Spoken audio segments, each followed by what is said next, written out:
Você já pensou que a vida só se vive uma vez? E é nessa única vez que a gente permanece controlado pelo sistema, requisitado pelo nosso idioma. É nessa única vez que a gente pode viver que a gente se aprende as amarras dos preconceitos do passado.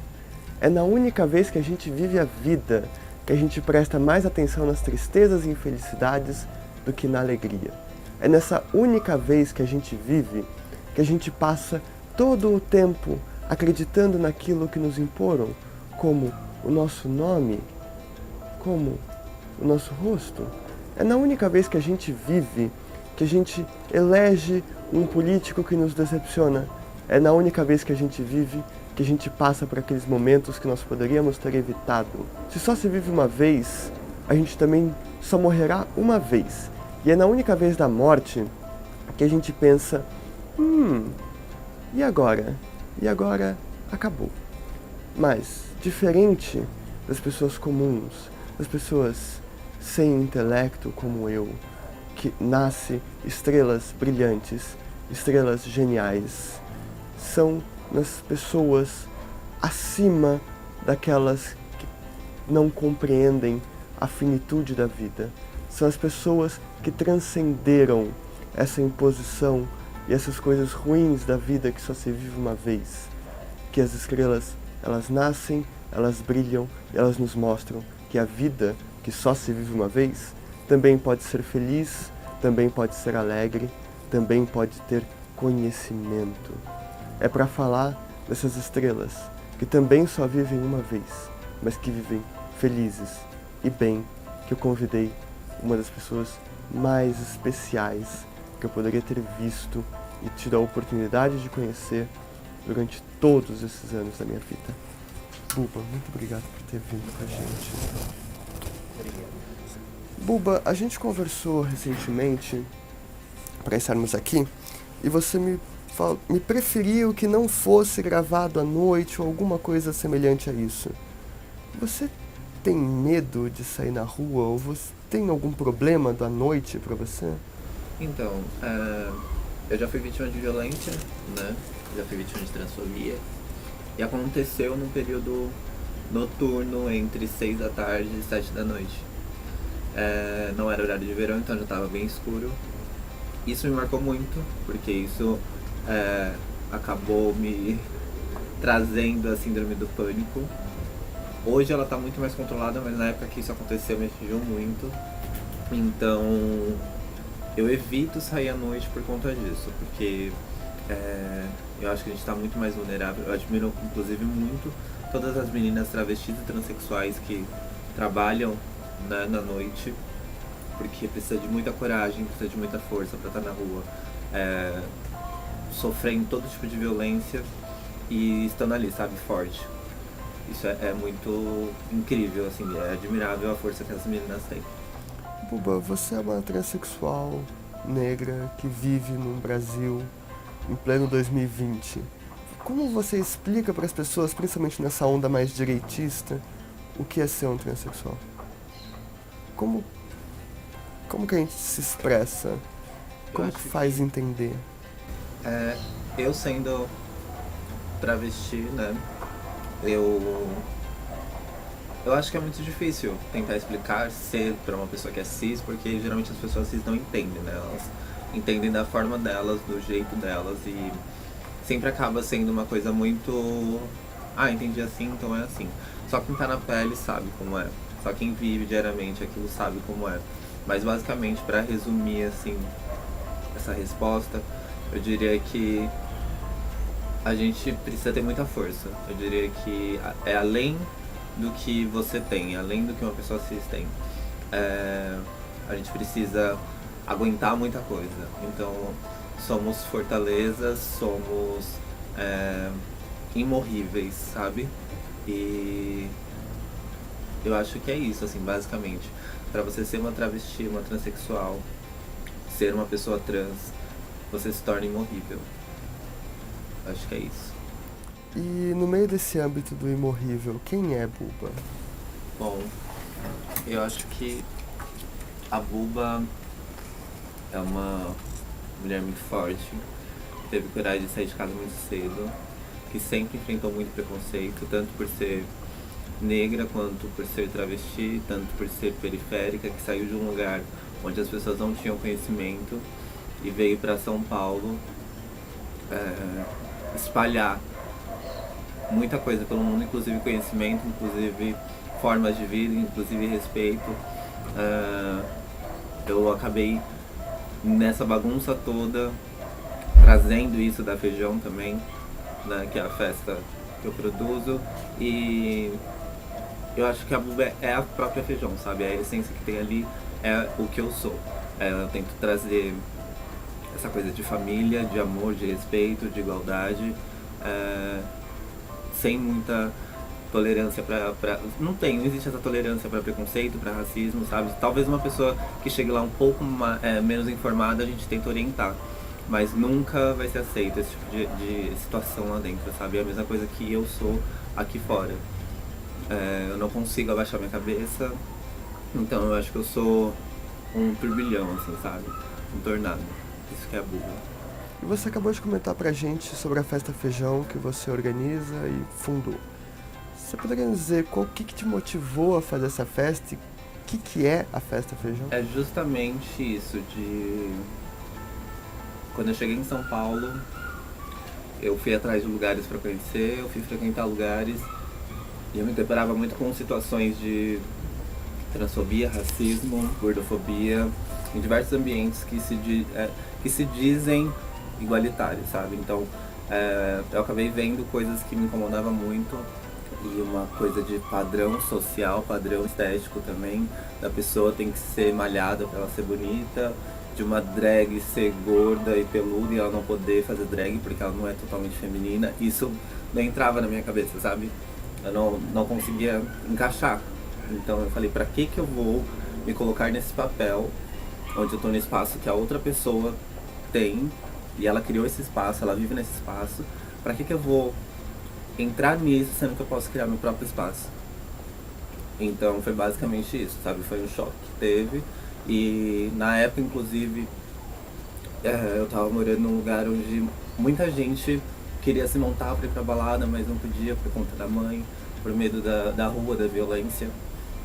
E eu falava, vem aqui pra casa, se arruma aqui em casa e você sai daqui, vai pro seu rolê, depois você volta, se desmonta e vai embora em segurança. Tanto que a Feijão faz isso até hoje. E você já falou algumas vezes nas suas apresentações da Feijão que as pessoas têm que consumir a arte drag queen, drag king, transexual, LGBT em geral.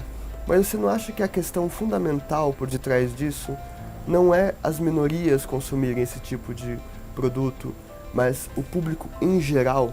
Você não acha que o maior problema, o maior objetivo seria interagir com o público de direita, elitista ou branco em geral e fazer eles consumirem e aceitar esse tipo de arte? Eu acho que quando a gente fala consumir, quando a gente tem conhecimento, a gente sabe o significado da palavra. Mas para quem não tem conhecimento, eles querem usar a gente, usar a nossa imagem para se beneficiar. Eu acho que essa não é a ideia. A ideia é eles irem atrás, pesquisar, tentar conhecer, tentar se aproximar, mostrar que realmente está disposto, sabe? Quando a gente fala de abrir o nosso espaço para essas pessoas que são totalmente de cabeça fechada e etc., elas não fazem isso. Elas usam a nossa imagem para ganhar dinheiro. E não é isso, não é esse o objetivo, sabe?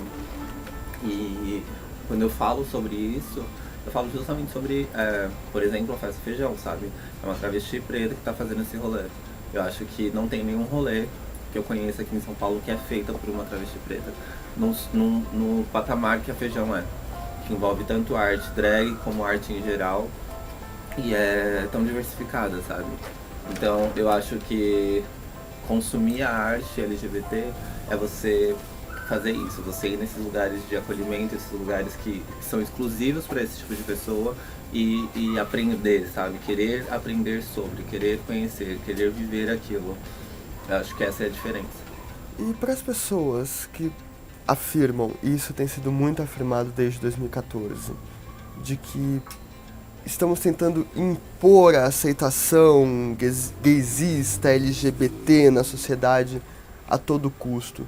Como você encara isso? Você encara que nós estamos realmente tentando impor ou que a gente está simplesmente querendo ser aceito? Como você vê esse intermédio? Eu acho que hoje em dia o LGBTQ ele cansou de ser oprimido, né? Porque é uma luta que não é de hoje, né? Historicamente falando, é uma luta muito antiga, então a gente busca respeito já faz muito tempo. E até hoje a gente acaba enfrentando casos de violência extrema, acaba não conseguindo andar na rua sozinho à noite, ou sofre algum tipo de violência indo no mercado, ou sofre no metrô. E ainda a gente continua lutando, sabe? Eu acho que essa ditadura LGBTQIA+, que a gente está criando, que as pessoas falam, ela precisa acontecer realmente, sabe? Precisa acontecer para as pessoas entenderem o espaço de cada um e aprender a respeitar o espaço de cada um. Porque se isso não acontecer, a gente vai continuar apanhando na rua, a gente vai continuar sendo desrespeitado, a gente não vai conseguir um trabalho por conta de ser afeminado, ou de ser uma travesti, ou de ser, sabe, não pode acontecer isso. Então eu acho que essa ditadura gaysista que o pessoal fala, ela é necessária nesse ponto. Então tudo é simplesmente uma vontade de sobrevivência. Acho que isso não é uma vontade de sobrevivência, eu acho que é uma vontade de viver tranquilamente, sabe? Uma vontade de eu quero ser respeitado porque eu sou um ser humano e eu mereço ser respeitado. Eu acho que essa é a vontade. E no geral, você acredita, você já expressou levemente isso, mas eu gostaria que você abordasse um pouco melhor. Você se sente bem representada política e mediaticamente? Não. Eu conheço atualmente duas travestis negras que estão no Senado e só. Eu acho que a representatividade, quando a gente fala disso, eu, por exemplo, eu sempre falo isso. Eu me reconheci como travesti com 12, 13 anos. Na minha época não tinha nenhuma travesti na mídia. Eu tive que aprender sozinha como que era ser uma travesti negra. Hoje eu ligo a televisão, ou eu coloco uma música, pesquiso, eu sei que tem a Linda Quebrada, eu sei que tem a Lineker, e eu sei que elas são referências para essas pessoas que estão vindo agora, sabe? Essas travestis que estão se reconhecendo agora. Mas ainda a gente não vê no comercial, a gente ainda não vê na novela, a gente ainda não vê... a gente vai num médico, a gente não vê uma travesti médica. Então eu acho que a gente precisa de mais representatividade em todos os lugares.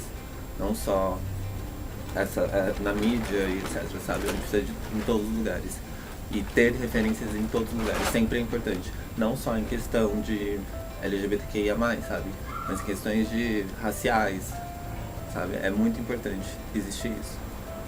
E você se vê como uma representante? Eu demorei muito tempo para me ver como uma representante porque por conta disso, sabe? Por conta que eu tive que aprender sozinha a ser assim e a entender como funcionaria o mundo em relação a mim. Mas passou um tempo e eu comecei a receber diversas mensagens. Até hoje eu recebo muita mensagem, tanto no meu Instagram quanto no meu Facebook, de pessoas, de meninas que estão se reconhecendo como travesti, de pessoas que sofrem problemas em casa e me procuram, tanto para conselho quanto para, sabe, orientar. E eu acho que isso é ser uma pessoa representável, sabe? Então eu acho que sim, eu acho que atingir esse ponto, isso me deixa muito feliz. E qual seria o problema em dizer que uma transexual sofre homofobia? Então, porque quando a gente fala homofobia, a gente está se referindo a homens e mulheres gays, né? Então, a homofobia é um homem que se relaciona com outro homem ou uma menina que se relaciona com uma menina. A transfobia é uma violência direta a pessoas travestis e transexuais. Então, é uma violência direta por aquilo que a gente é, por aquilo que a gente vive, é diretamente isso. Então, eu acho que geralmente a mídia confunde muito e trata essa violência de travestis e transexuais como homofobia. E isso meio que acaba colocando a gente naquele lugar de gay afeminado ou de travesti, trans, gay, é tudo igual, e não é, sabe? Eu acho importante a gente bater nessa tecla porque são motivos de violência diferentes. Tanto que a transfobia, os casos de transfobia são os mais violentos que existem, sabe? Nunca é uma coisa de... Por mais violento que seja, não tem como a gente comparar esse tipo de violência, mas nunca é simplesmente um soco na cara, sabe? Sempre é uma facada no coração, tirei o coração dela, coloquei uma santa dentro, como a gente vê e acompanha essas notícias na mídia. Então, casos de transfobia são casos extremamente de violência, justamente por aquilo que a gente é e da forma que a gente vive. E para quem sofreu alguma espécie de violência, que foi traumatizado, como que a gente faz para conseguir um apoio, um reingresso? O que você indicaria para alguém que estivesse assistindo esse vídeo e tivesse passado por uma situação ruim? O que você indicaria para ela fazer, para ela pensar? Bom, eu acabo não sendo muito exemplo disso pra ninguém, porque quando eu fui vítima de violência, eu não procurei auxílio psicológico, eu acabei enfrentando isso sozinha. E eu não aconselho isso, porque foi muito difícil eu conseguir me reerguer de novo e demorou muito tempo para eu chegar no ponto que eu estou hoje, de conseguir sair na rua, de conseguir trabalhar com mais tranquilidade. Eu aconselho, primeiramente, procurar um auxílio, né, psicológico, e com esse auxílio começar a se entender mais, começar a se conhecer mais, respeitar os seus limites. Eu acho extremamente importante a gente se resguardar, sabe? Porque certos lugares a gente sabe que é de extrema violência, tanto em São Paulo como em qualquer outro lugar. Então não tem motivo da gente estar passando ali, por exemplo, 3 horas da manhã, sabe? Tipo, eu acho importante a gente ter esse cuidado com a gente mesmo. Eu sei que muitas vezes a gente tá naquela de, eu só tô me divertindo e tal, não sei o quê, mas infelizmente a gente vive no país que mais mata LGBTQ do mundo. Então eu acho que a gente precisa ter esse resguardo, a gente precisa ter esse cuidado com a gente mesmo, sabe? Essa coisa do amor próprio. Porque se a gente não se ama, as pessoas não amam.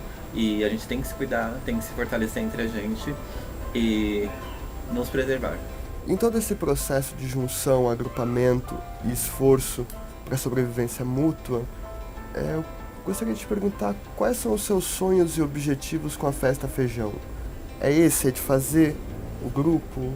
É aquilo que eu sempre falo, né? A Feijão não é só uma festa. Quando eu coloquei Festa Feijão nas redes sociais, foi para ser mais fácil das pessoas que não conhecem irem atrás, sabe? Porque o nome Festa já identifica mais ou menos do que rola ali. Mas a ideia da Feijão é justamente ser uma família, sabe? Então, infelizmente, é uma festa totalmente independente, sem auxílio, sem ajuda de ninguém.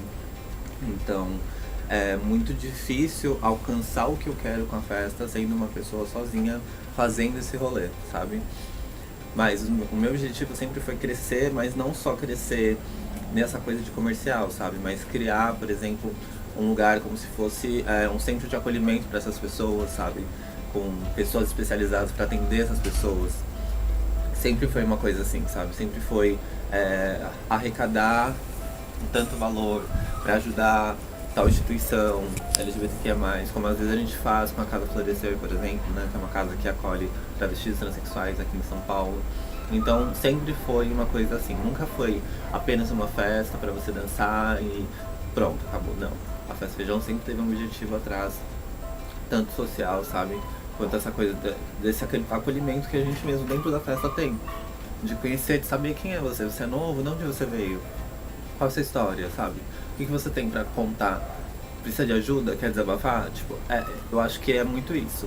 Então, sempre o meu objetivo com a Feijão sempre foi crescer e aumentar essa família, sabe? Fazer com que essa família seja realmente aquela família de onde tô precisando de ajuda, uma pessoa vai lá, tô aqui, tô disposta a te ajudar.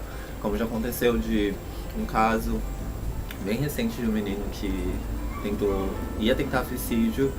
Ele meio que marcou isso pra acontecer, assim, que ele já não tava aguentando mais. E a Feijão foi no domingo, um dia antes dele tentar, ele falou, eu vou na Feijão pra me despedir. Ele foi pra Feijão e ele mandou uma mensagem pra mim falando que ele tinha desistido de se matar porque ele tinha ido na Feijão e ele tinha percebido que era um lugar extremamente acolhedor e que respeitava ele da forma que ele é. E ele desistiu de tentar o suicídio, sabe? Então eu acho que é onde eu consigo atingir o que eu quero com a Feijão e eu tenho certeza que eu tenho capacidade de atingir muito mais. Boa sorte, espero que a gente consiga dar esse apoio tanto para a festa quanto para as pessoas que realmente necessitam. Sim. E agora, já quase para encerrar, como de praxes, a questão final é com você. A questão final é comigo?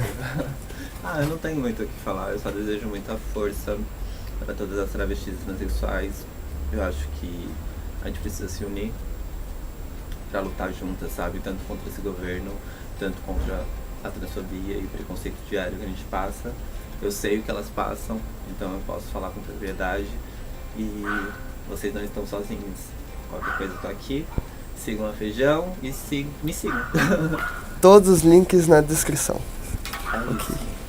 Quanto a vocês, muito obrigado. O nosso acordo é aqueles, a gente fala, vocês curtem, comentam. Comentando vocês também falam, e é isso, a gente continua assim. Buba, muito obrigado Obrigada de pelo novo. convite. Eu que agradeço, desculpa Obrigado. por tudo, viu? Imagina. Tchau! Beijo.